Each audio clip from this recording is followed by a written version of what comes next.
আসসালামু আলাইকুম everyone, welcome back to my channel ours time. আশা করি আপনারা সবাই ভালো আছেন। আলহামদুলিল্লাহ আমিও ভালো আছি। আজকে নিয়ে এসেছি একটি হালুয়ার রেসিপি, আর এই রেসিপিটা আমি যেভাবে তৈরি করেছি আপনাদের সঙ্গে ঠিক সেভাবেই রেসিপিটি শেয়ার করছি।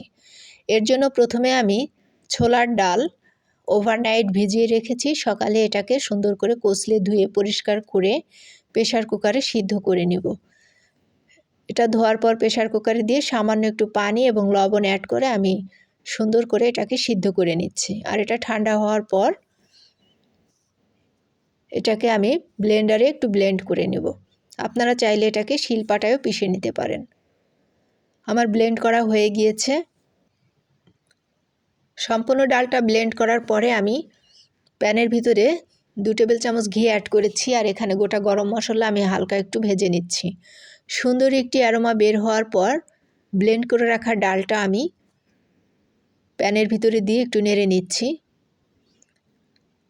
এটা নেড়ে নেওয়ার পর এখানে আমি 3 টেবিল চামচ পরিমাণ গুঁড়ো দুধ অ্যাড করেছি, আর এটা দুধটাকেও আমি খুব ভালোভাবে মিশিয়ে নিচ্ছি যেন দলা পাকিয়ে না যায়।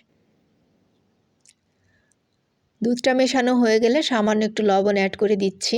লবণটা অবশ্যই পরিমাণ মতো দিতে হবে।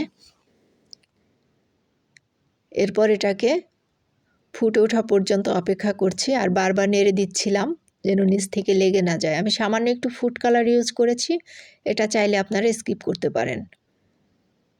এরপর আমি অন্য একটি চুলায় ক্যারামেল তৈরি করে নিচ্ছি, আর ক্যারামেলটা তৈরি করার সময় অবশ্যই খেয়াল রাখতে হবে যেন চুলার আঁচটা খুব বেশি হাই হিটে না থাকে এবং ক্যারামেলটা পুড়ে না যায়।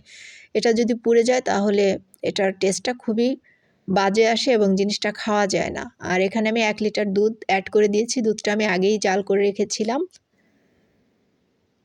এদিকে আমার ক্যারামেলটা তৈরি হচ্ছে আর এটা একটু ঘন হয়ে আসছে। এখানে আমি আরও 2 টেবিল চামচ ঘি অ্যাড করে দিয়ে ক্যারামেল সঙ্গে দুধ মেশানো যেই লিকুইডটা রেডি করেছি সেটা এখানে অ্যাড করে দিয়ে একটু নেড়ে চেড়ে এটাকে রেডি করে নিচ্ছি। আর দেখুন কালারটা চেঞ্জ হয়ে গিয়েছে। অলরেডি আমার বুটের হালুয়াটা কমপ্লিট হয়ে গিয়েছে। এটাকে আমি একটি সার্ভিং ডিশে সার্ভ করে নিয়েছি। এটাকে সার্ভ করার জন্য উপরে আমি কিশমিশ এবং বাদাম ব্যবহার করেছি দেখার সৌন্দর্যের জন্য।